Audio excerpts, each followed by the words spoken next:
Having raised 4 kids and now we have 7 grandchildren, yes, 7. We have one of those little girls. Uh, the other 6 are boys. And on a regular basis, we get to do what I call grandpa duty or grandma duty. And, we raised our kids. Now we get to enjoy the grandchildren. And generally that means that we spend a day with them or spend a half day with them and then we give them back. It's the best part of grandkids. But part of the fun of being a grandpa is realizing the drastic difference in my patience and temperament with my grandchildren than I had with my own kids. I'm on grandpa duty today, so this will be a quick video because Miss Ellie is downstairs waiting for me.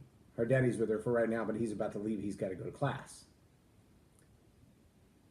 But this morning when it was time for Miss Ellie to wake up and stir for the morning, she's still tired. Her little eyes are still red. Her little eyebrows are still red. She's ready to go back to sleep. And I'm okay with her sleeping for another few hours because I got plenty of work to do, editing video and things like that for people like you. And I'm fine with her sleeping most of the day. She won't. She'll be up in another couple of hours and want to play and crawl around all over the floor. And I'll have to find ways to box her in and pin her in and keep her away from things that could hurt her.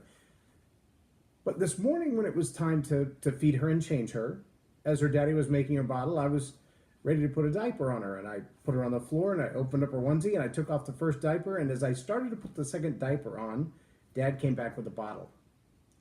And she was much more interested in the bottle than she was the diaper.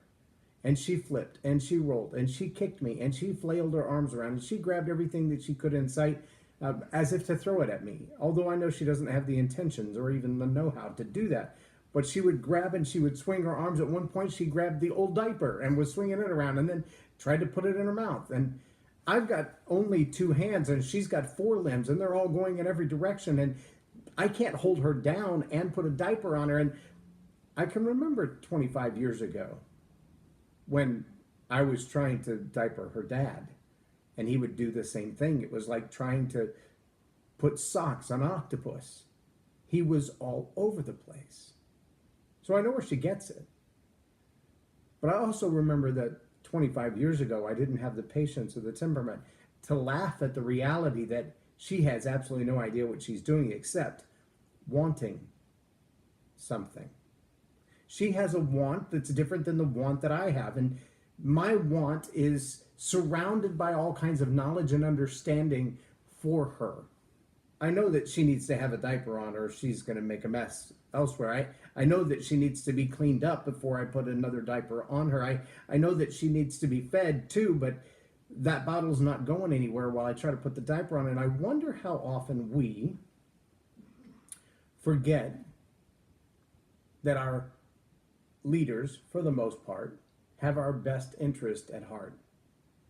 That without question, our Father in heaven has our best interest at heart.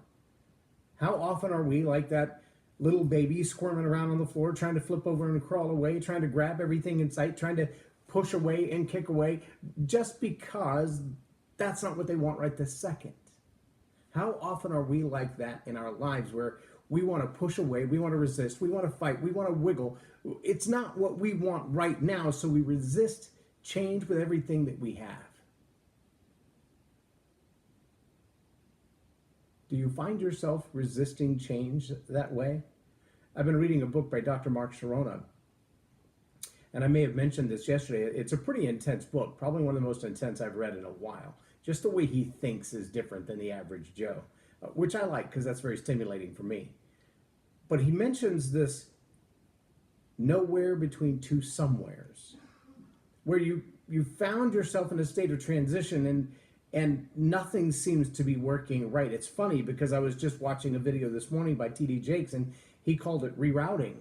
And he was talking about that time when your GPS is buffering and you're like, well, I'm between where I was, but I'm not yet where I'm going, and I'm waiting for the next thing. Well, the nowhere between two somewheres is very much like that. That time between diapers. One's been taken off, the other one's been put on, and right now it's just a season of uncomfortable change. It's not what it was. It's not yet what it will be. And right now it's just unfamiliar and unknown and frightening. Do you find yourself there, fighting the change and the transition that's coming? What if the next place, the place that you will be, what if that's your destiny? What if this little bit of no man's land, this somewhat of nowhere, is absolutely essential for you to get to your destiny? See, many of us in that time, in that pain, in that curiosity, in that fear, we reach back for the old diaper. The Egyptians were not the ideal hosts for the nation of Israel. But when Moses led them out into the desert, they wanted to go back. They didn't want the change, the transition that came with going from where they were to going to where they were supposed to be. Miss Ellie didn't want to be exposed in the morning air. She wanted to be in the comfort of her diaper the way it was, not in the new one. We often face change that is uncomfortable, it's miserable, it's unknown. And we resist it with everything we have, arms and legs flailing, screaming and crying, flipping over, trying to run away, trying to run back to the Egyptians, trying to go back to the old habits. We don't want change, not because of what's on the other side of it, but because change is miserable, change is painful, change demands something of you. My challenge for you today is to ask the simple question: what transition am I in right now? What change is in front of me right now that I need to deal with? Am I going to be so uncomfortable in my change that I go back to what was?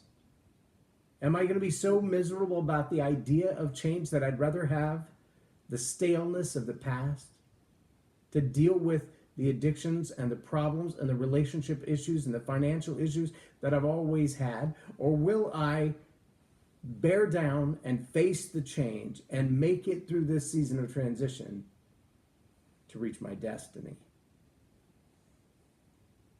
No one can do that for you. Only you can choose to change. I'm J Loren Norris, and you've been watching Tell It Like It Is TV. Have a blessed day.